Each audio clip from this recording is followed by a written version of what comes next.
I am not a medical professional. If you believe you are experiencing a condition, please speak with your medical provider. My goal as a full spectrum holistic reproductive practitioner is to bring awareness to different conditions and how holistic care can support the body to heal. Let's talk about broadleaf plantain. What is broadleaf plantain? Well, this plant is commonly known as a weed, although it is also a perennial. It will produce seed and will germinate from late April to late September. It will peak throughout May and grow to about 4 to 5 inches tall. Here are some common names of the broadleaf plantain. So you have Plantago major L, plantain, common plantain, doorweed, and dooryard plantain. So these are just some of the names that a broadleaf plantain may be called. How to identify broadleaf plantain? Well, the habitat, it's commonly found in southwestern Ontario. It can be found all over Ontario though. And this plant likes to grow in crops, waste places, parking lots, playgrounds, and open fields with literally all types of soil. How do you identify broadleaf plantain? So this plant has no stem. The leaves develop from the basal rosette that forms a small white flower. These flowers are very tiny. They can grow around 1 millimeter to 3 millimeters in size, and it will grow again to about 4 to 5 inches tall. Let's talk about the young leaves. So the young leaves are the first leaves that you're going to see appear, and they are oblong and oval with an entire margin. If we're talking about a more mature leaf, the mature leaves form a rosette. All the leaves have an elastic leaf stalk. When pulled, it will separate from the leaf, but the veins will remain intact. The leaves can grow from 6 inches long to 4 inches wide. The flowers, again, so the flowers grow along the leafless stalk and they will bloom from the rosette. And then the seeds are light to dark brown with a glossy effect.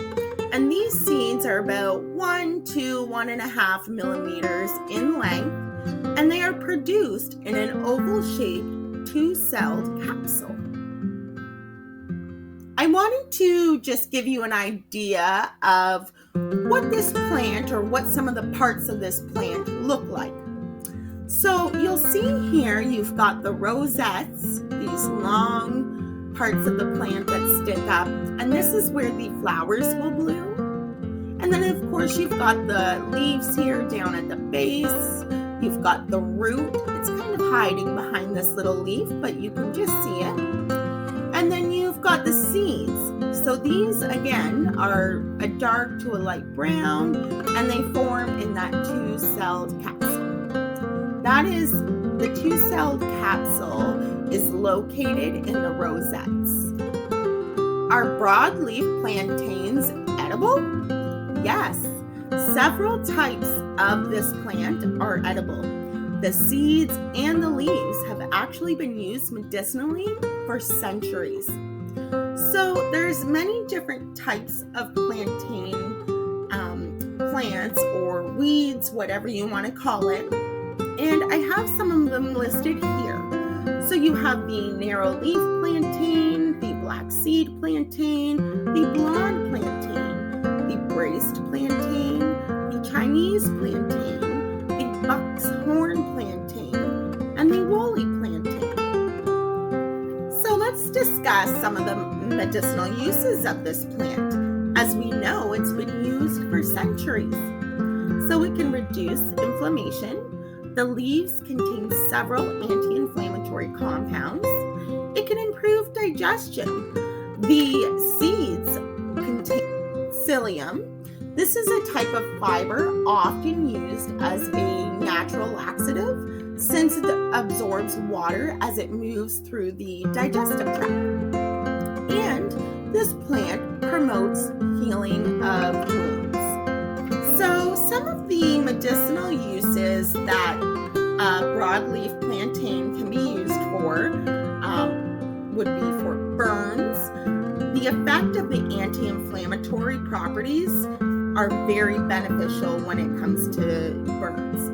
It can be used for coughs. You could brew a herbal tea using half a teaspoon of plantain leaves steeped in a cup of hot water.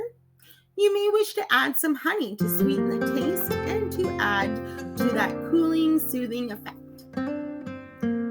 This plant is also good for dermatitis, poison ivy, and other skin conditions as it draws out the toxins and soothes and reduces the inflammation. It's perfect for insect bites and stings, again pulling out those toxins, and this will also prevent swelling and rashes from developing. This plant is beneficial for peptic ulcers and bowel issues. Drinking a herbal tea, again made with the leaves, can be very soothing because of the anti-inflammatory properties. This plant is beneficial for urinary tract infections. Again, drinking a herbal tea can relieve the symptoms caused by this condition. And as mentioned earlier, this plant is good at promoting the healing of wounds. So as a topical, you can wash the plantain and apply a plantain salve to increase that healing process and provide some relief. When can you harvest a broadleaf plantain? During the spring is the best time to harvest this plant's leaves. They are not only vibrant and bright in color, but they are also tender and perfect for eating. So you can add them to your salads. They'll be better for eating raw.